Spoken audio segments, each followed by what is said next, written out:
Hello viewers, আসসালামু আলাইকুম ওয়া রাহমাতুল্লাহ। ফ্লাই হাই এর ফেসবুক পেজ এবং ইউটিউব চ্যানেল থেকে আপনাদের সবাইকে স্বাগত জানাচ্ছি। আমি মোহাম্মদ রবিউল হাসান। ঈদের বন্ধ চলছে, এই সময়টাতে স্টুডেন্টরা সাধারণত পড়তে চায় না। আর আমরা জানি ঈদের পরপরই হচ্ছে এইচএসসি 25 এর এইচএসসি এক্সাম শুরু হয়ে যাবে। তো স্টুডেন্টরা স্ক্রল করতে করতে আমাদের ভিডিওটা সামনে আসলে যেন একটু উপকৃত হতে পারে, এই উদ্দেশ্যেই আসলে আজকের এই ভিডিওটা বানানো। আমরা আজকে এই ভিডিওটাতে কথা বলবো এইচএসসির গ্রামারের খুবই গুরুত্বপূর্ণ একটা টপিক। গুরুত্বপূর্ণ বলছি এই অর্থে, সব টপিক কিন্তু গুরুত্বপূর্ণ, এখানে গুরুত্বপূর্ণ বলছি এই অর্থে, এই টপিকটাতে স্টুডেন্ট পরীক্ষায় হলে বসে 5-এ 5 নিশ্চিত করে আসতে পারে। টপিকটার নাম হচ্ছে স্পেশাল ফ্রেজেস অ্যান্ড ওয়ার্ডস। ওকে, এখানে আমরা যদি মোটামুটি 14টা ফ্রেজ শিখি তাহলে আমাদের 5 নাম্বার কনফার্ম হয়ে যায়। তো আমরা দেখি, আমাদের আজকের ক্লাসে আমরা 7টা ফ্রেজ রেখেছি। আমরা আমাদের পরবর্তী ক্লাসে আরো 7টা ফ্রেজ নিয়ে কথা বলবো, তাহলে আমাদের মোটামুটি special phrases and class complete হয়ে যাবে। ওকে, আচ্ছা, প্রথমত ওয়াজ বার্ন। এই যে ওয়াজ বার্ন, এটা দিয়ে বোঝায় হচ্ছে জন্মগ্রহণ করেছিল, বেশি মানে এটা অতীতকালই বোঝায়। তো আমরা কিভাবে বুঝবো এটা কোথায় বসবে? যারা অর্থ বুঝো, অনেক ভালো অর্থ বুঝো, তারা দেখেই বুঝতে পারবো এটা কোন সেন্টেন্সে বসবে। কিন্তু যারা একটু অর্থ কম বোঝো তাদের ক্ষেত্রে একটু ডিফিকাল্টিস ফেস করতে হয়। সেই ক্ষেত্রে মাথায় রাখবা গ্যাপের পর, এটার ক্ষেত্রে গ্যাপের পর যদি সাল থাকে অথবা জায়গার নাম থাকে, যদি থাকে, তাহলে আমরা চোখ বন্ধ করে এই ওয়াজ বার্নটা বসাই দিতে পারবো। যেমন কাজী নজরুল ওয়াজ বার্ন ইন 24 পরগনা, এরকম আসতে পারে, বা Kazi Nazrul was born in 1899, এরকম যাই আসুক। তো গ্যাপের পর যদি সাল কিংবা জায়গার নাম থাকে তাহলে আমরা চোখ বন্ধ করে ওয়াজ বর্ন বসাতে পারবো। ক্লিয়ার? আচ্ছা, এবার আসি এই যে have to, had better, would rather, এই তিনটে নিয়ে আসলে স্টুডেন্টরা সবচেয়ে বেশি কনফিউশনে পড়ে। কেন? কারণ হচ্ছে এই তিনটা ক্ষেত্রেই গ্যাপের পর একটা করে কি থাকবে? বেস ফর্ম থাকবে, ভার্বের বেস ফর্ম। এখন আসলে এখান থেকে আলাদা করা একটু কষ্ট হয়ে যায় কোনটা ক্ষেত্রে কি বুঝবো। এই জন্য আমরা 3টে ট্রিক বলে দিব, যেই ট্রিক গুলো অ্যাপ্লাই করে স্টুডেন্টরা বলতে পারবে কোন ক্ষেত্রে কোনটা বসাবো। প্রথমত, যদি কোনো সেন্টেন্স আমরা দেখি যে বাধ্যবাধকতা বোঝাচ্ছে, তাহলে সেই ক্ষেত্রে আমরা হ্যাভ টু বসাবো। কিরকম? স্টুডেন্টকে তো স্কুলে ইউনিফর্ম পরে যেতে হয়, বাধ্যতামূলক না। এই ক্ষেত্রে আমরা বলবো কি, স্টুডেন্ট মাস্ট উইয়ার ইউনিফর্ম। ওকে, এখন হ্যাড বেটারটা কখন বসবে? হ্যাড বেটার হচ্ছে যদি উচিত বোঝায়। কি বোঝায়? উচিত। কোন সেন্টেন্সে যদি উচিত বোঝায় তাহলে আমরা ওই সেন্টেন্স হ্যাড বেটার বসাবো। কিরকম? তোমাকে দেখে অসুস্থ মনে হচ্ছে, you had better see a doctor. তুমি একটা ডাক্তার দেখাও।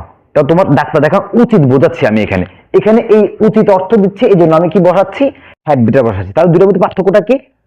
হ্যাভ টু বসবে যেখানে বাধ্যবাধকতা বোঝাবে, আর হ্যাড বেটার কোথায় বসবে? যেখানে উচিত বোঝাবে। আবার বলছি, হ্যাভ টু বসবে যেখানে বাধ্যবাধকতা বোঝাবে, হ্যাড বেটার বসবে যেখানে উচিত বোঝাবে। বাকি থাকবে উড রাদার। এটা আসলে স্পেশাল ফ্রেজ এন্ড ক্লজের মধ্যে সবচেয়ে সহজ। কেন? কারণ হচ্ছে এই উড রাদারটা যে সেন্টেন্সে বসবে ওই সেন্টেন্সের শেষের দিকে একটা দ্যান থাকবে। এই দ্যান, টিএইচ ই আর না, বা টিএইচ এ এন, দ্যান অর্থাৎ চে অর্থে। এটা কিরকম? আই উড রাদার ডাই দেন বেগ, অর্থাৎ আমি ভিক্ষা না করে মরে যেতে চাইবো, মরে যেতে পছন্দ করবো, বা মরে যেতে চাইবো আর কি।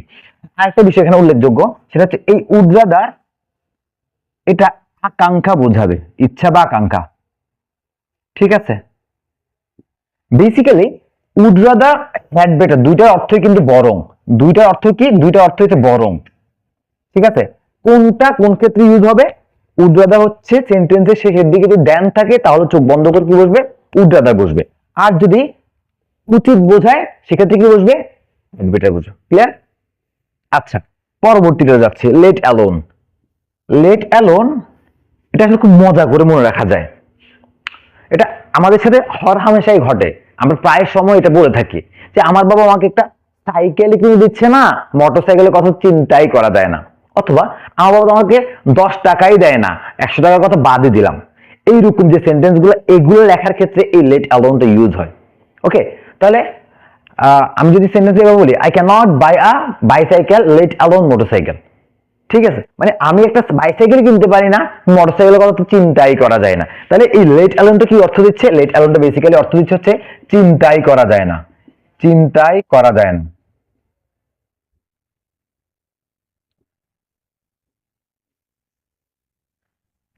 তো আশা করছি এই লেট অ্যালোনটা কোথায় ইউজ করতে হবে এখন তোমরা পারবা। ঠিক আছে, আর একটু সহজ মনে রাখার জন্য মাথায় একবার দুইটা বস্তুর কথা বলা থাকবে, দুইটা অল্টারনেটিভের কথা বলা থাকবে। অল্টারনেটিভ না, আসলে দুইটা জিনিস, দুইটা জিনিসের কথা বলা থাকবে। আমি এটাই পাচ্ছি না, ওটার কথা দূরে থাক। আমি মোবাইল কিনতে পারছি না, ল্যাপটপের কথা অনেক দূরে থাক।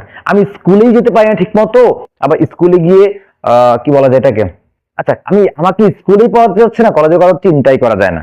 ওকে, আমি জাতীয় বিশ্ববিদ্যালয়ে চান্স পাইলাম না, পাবলিক ইউনিভার্সিটির কথা চিন্তাই করা যায় না, এরকম আর কি। এরকম দুটো জিনিস থাকবে পাশাপাশি, ওই দুটো জিনিস যেখানে থাকবে ওখানেই আমরা লেট অ্যালোনটা ইউজ করতে পারবো। তারপর আসি হোয়াট ইফ। এই হোয়াট ইফ অর্থ কি? হোয়াট ইফ অর্থ হচ্ছে কি হতো যদি, এই যদি কথাটাও আসবে, কি হতো যদি, অথবা কি হয় যদি।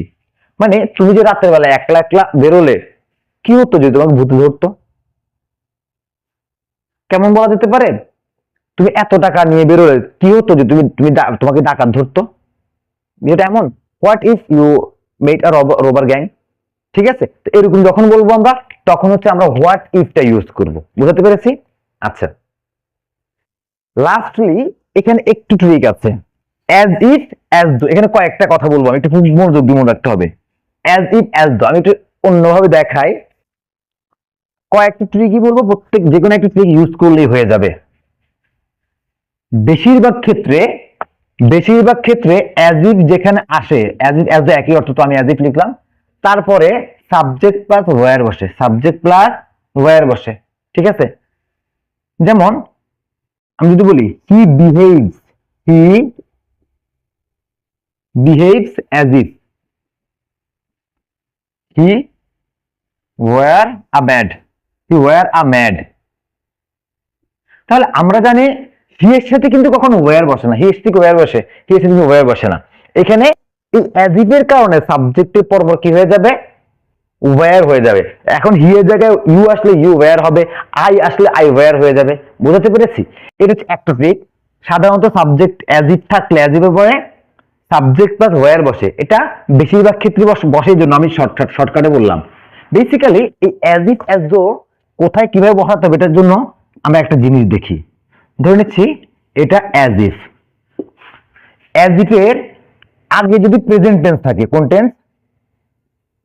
প্রেজেন্ট টেন্স থাকে, তাহলে পরে আসবে হচ্ছে পাস্ট টেন্স, পরে আসবে কি? Past tense. ঠিক আছে, অ্যাজ ইফ এর আগে যদি পাস্ট থাকে, পরে আসবে পাস্ট পারফেক্ট, পাস্ট পারফেক্ট। তাহলে এখন আমি গ্যাপের আগে পিছের টেন্সটা দেখে ইজিলি কিন্তু ফিগার আউট করে ফেলতে পারবো এখানে কি বসতেছে। আমি যদি দেখি গ্যাপের আগে পাস্ট আছে, পরে পাস্ট পারফেক্ট আছে, তাহলে আমি চোখ বন্ধ করে এখানে অ্যাজ ইফ বসাবো।